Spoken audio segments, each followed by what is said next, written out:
when doing all this research, I found some solace in this one quote that I discovered many years ago. And it's really relevant to what we're going to talk about tonight. And actually, in that flyer that some of you are holding, there's a rendition of that quote, stated by Hippocrates about 2,500 years ago.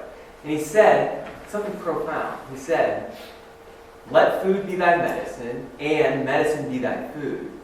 So let's deconstruct that for just a second. Notice that he didn't say, let food just be something that alleviates boredom. Whenever we're bored, just reach for the food. He didn't say just let it fill you up. He didn't say let it just be high carb, low carb. No. He said let it be thy medicine. Let it heal you. That's pretty profound. And then on the other side of it, he didn't say let medicine be just a white pill that we take whenever we feel one symptom arising. So we suppress that, and then boom, another one comes up. Suppress that, boom, another one comes up. It's like playing whack-a-mole with our bodies. He said, let food be thy medicine, and medicine be thy food. I think that's profound. However, there's one problem with that, putting it in practice today. It's actually kind of difficult. Not because of a lack of will or a lack of drive or determination. It's kind of difficult because the foods that we buy, the foods that we trade money for at the grocery store, most of them don't contain levels of vitamins, minerals, or medicines that they used to many generations ago. Why is that? For many centuries, for many millennia, humans have been selectively breeding out nutrients and medicines from the food supply because we're selecting for other traits instead. But we select for size. I mean, look what an apple looks like. Look what a crab apple looks like. We select for durability in storage, in shipping. We select for pesticide resistance. We select for herbicide resistance, but not necessarily medicines. You ever eat a wild plant? It's kind of bitter, right? A lot of medicines in that. So today, the 21st century, a lot of human beings are severely lacking medicines in their diet because of this. And we need to implement a strategy back into our diets because of that.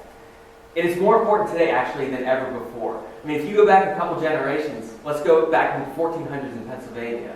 There was a culture known as the Susquehannocks. They were tall, they were fit, they were robust, they had deep voices, and they were a beautiful culture.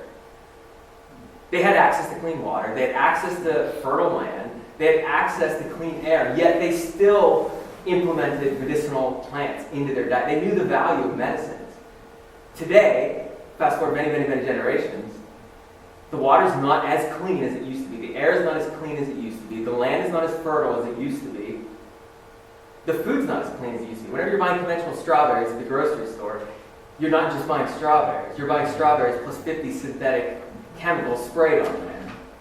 And so to combat that, our bodies are being challenged more so today than ever before. If we want to thrive, a big piece of this puzzle that not a lot of people talk about is a medicinal strategy. Because this club is into wild plants, why not look at those as a viable alternative? Now, I am not knocking conventional medicine in any way in this presentation. I know the value of it, especially in emergency trauma medicine. You shatter your arm, you shatter your leg, sure, you put comforting on it. Might not do the most for you. Maybe go see a doctor and get that set. A serious bacterial, serious viral infection, yeah, maybe see a doctor. But as far as lifestyle diseases of affluence, most of the top killers today are just due to poor lifestyle habits. And a big piece of this puzzle, along with sleep, along with exercise, is a medicinal strategy. Food is not just food, it should be food and medicine as well.